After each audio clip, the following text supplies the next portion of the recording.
You know, that raise you were looking forward to? Probably not going to be as high as you thought. SHRM is out with a new report highlighting the budget plans for business owners around the country. Not a lot of people are looking to increase wages more than they did last year. In fact, it looks like they might even come under. So, what does that mean for the job market? What's that mean for employers? What does it mean for employees? Well, we're going to talk about it.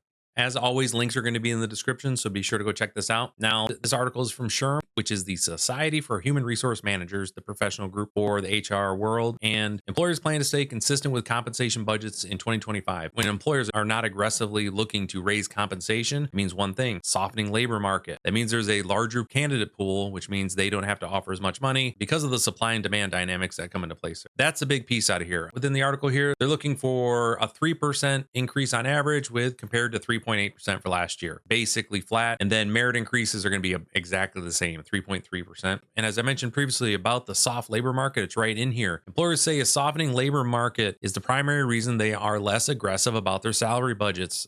They found that fewer organizations, 36%, reported difficulties in attracting and retaining employees, down 9% from 2023 and 17 percentage points from 2022. So the labor pool is getting flushed with people. That's 100% driving what they're dealing with here. However, that's a generalized statement. If you're in a high skill, high demand position, you are going to continue to get increases in compensation. That's going to happen. But the average employee, no, your raises are going to be flat, if not lower, consistently over the next couple of years. Why is that? Because the talent pool has so many people in it right now. There are a lot of people competing for a few jobs, and that's going to continue to depress wage, which has a greater effect, which we're going to talk about here in a second. I want to cover this last bit in the article before we get into how I advise my clients and also how I advise those individuals who are employees. A survey from Bamboo HR recently found that employee satisfaction with compensation is dropping, with 33% of employees reporting they feel negatively about their current financial remuneration, a significant jump from 23% the previous year. That is almost a 50% increase in people who are not happy with their current compensation. What I'm advising my clients to do is have a pool of capital ready that they can issue immediate merit bonuses, signing bonuses, offer raises for those individuals who are performing at a high level. Additionally, when I'm talking to employees, what I remind them is that they have to be able to demonstrate value beyond what the job description says. Is that fair? No. Does it matter? Also, no. When the applicant pool is as deep with talent as it currently is, you have to be able to demonstrate a multiplier on the return on investment for hiring. That's just what has to happen, folks. I've talked about the delta between the available jobs and the talent pool on multiple videos. Please go check those out. When you are an employee looking for work and prices are going up, you are in a hurry to get hired because you're running out of money. And it's always that balance between employers and employees who's got more power at this moment. And it has definitely swung back towards the employers at this point. So what I'm advising my clients to do is they all have amazing cultures. I don't work with jerks. I work with solid companies. And what they're doing is they're using that capital to reward their high performing employees and entice other individuals to work with them who are a cultural fit and have the competence for the work that they're doing. And it's been very successful for them. What this means is over the next 18 months, I would expect the dissatisfaction rate for employees to go through the roof. I would expect employers to continue to be extremely picky on who they hire. And by the end of the year, we should be back to some level of equilibrium where we have enough people who have the skill sets and enough openings that we should start matching up. But it's going to be a rough year. So with that, hopefully I earned your subscription today. If you'd like to learn more about how I help business owners grow their businesses faster than they ever thought possible, go ahead and check out summitbusinessguys.com. Take care, and I will see you next time.